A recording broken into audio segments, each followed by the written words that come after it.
is a gift to American democracy. Dave.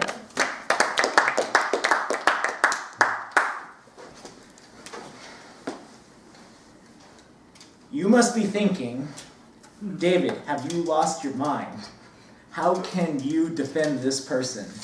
And as someone who is a liberal himself, tonight you will learn why you shouldn't worry too much about the Trump presidency and find out why Trump actually is a gift specifically to American democracy. But first we have to kind of look at Trump's behavior. Many of you are probably thinking when you see this guy tweet or this guy comment at, quote Fox News and do all this crazy, egregious behavior, you're probably thinking, God, he's so unpresidential, like this just represents everything that's abhorrent about, like a horrible representation of America. And let me just say, I am not defending that he is a good president or a smart person or even a good person. I think he's a horrible person. However, his behavior actually is not really new. And I'll give you will learn some crazy historical examples of how crazy this presidency has been in the United States.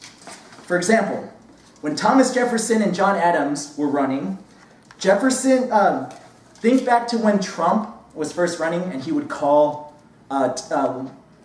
crooked Hillary, lying Ted. You're like, what kind of person insults your running mates? Well, Thomas Jefferson, when he was running against John Adams, said to President Adams, accused President Adams of having a hideous hermaphroditical character, which has neither the force and firmness of a man, nor the gentleness and sensibility of a woman.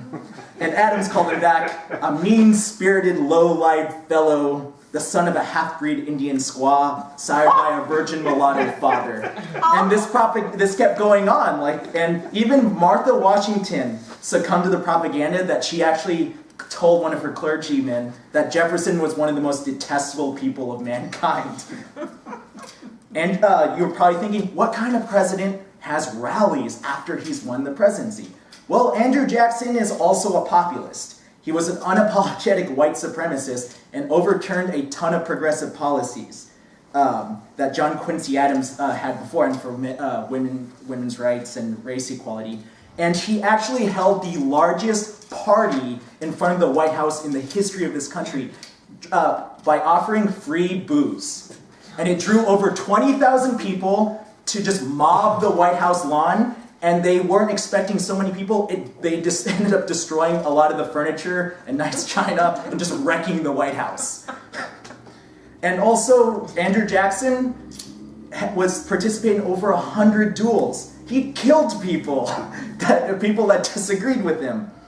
Now you're probably thinking, well, what kind of president sleeps with a porn star when his wife is pregnant? Look at all these crazy sex scandals. Well, we just learned this last year that Warren G. Harding, our 29th president, had some hidden love letters he wrote to his mistress, who he would have sex with on a regular basis in the closet of the White House. And his Secret Service would warn him while they were doing it in the closet if his wife was approaching. And here's an excerpt from one of his love poems. Wouldn't you like to get sopping wet out on Superior, not the lake, for the joy of fevered fondling and melting kisses? He also apparently had a nickname for his penis. He called it Jerry. And he referred to Jerry in these love letters, saying that, you recall Jerry, he told me to say that you are the best and darlingest in the world. And if he could have had but one wish, it would be held in your darling embrace and thrilled by your pink lips. That was one of our presidents.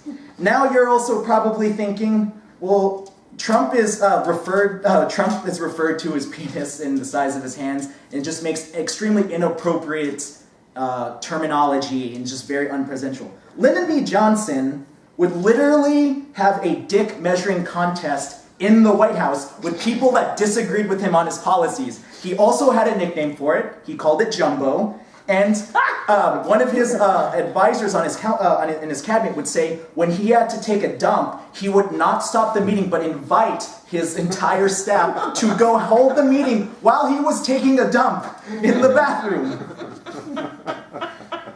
You're probably thinking about the tariffs. Well, not too long ago, President Bush also failed with his tariffs, but it was up to 8 to 30% on steel and aluminum. This is not something that's new either. It was also a failure. Trump attacking the press. You're probably thinking, what kind of president undermines democracy by attacking the press?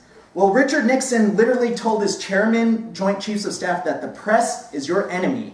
Enemies. Understand that? And John Adams actually signed the Sedition Act in 1798, was an actual law that would punish journalists for criticizing the government before Jefferson overturned it in 1800. So he actually passed a law that would hurt journalism.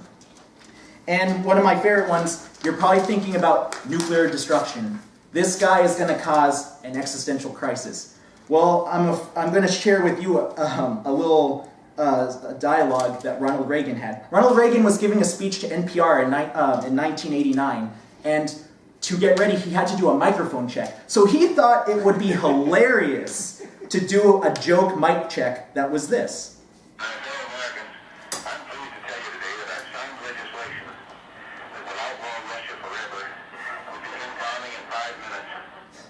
Who would do that during the Cold War?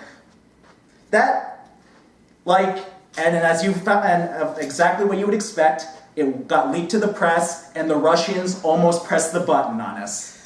And it was only until that the actual transcripts got released that they cooled down. So, imagine how things have evolved through American politics.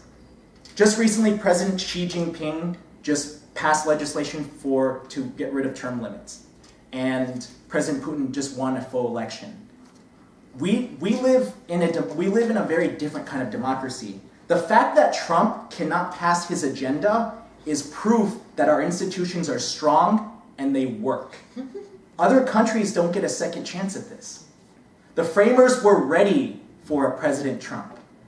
And ever since he's taken office, civic involvement has improved higher than it ever has been in the last century.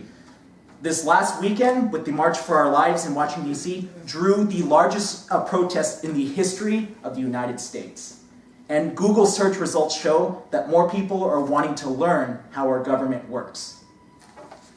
So, the next time you see a crazy tweet, or you start freaking out, or your friends start freaking out about what's going to happen, just remember, ask yourself, what is this like historically? How is this any different?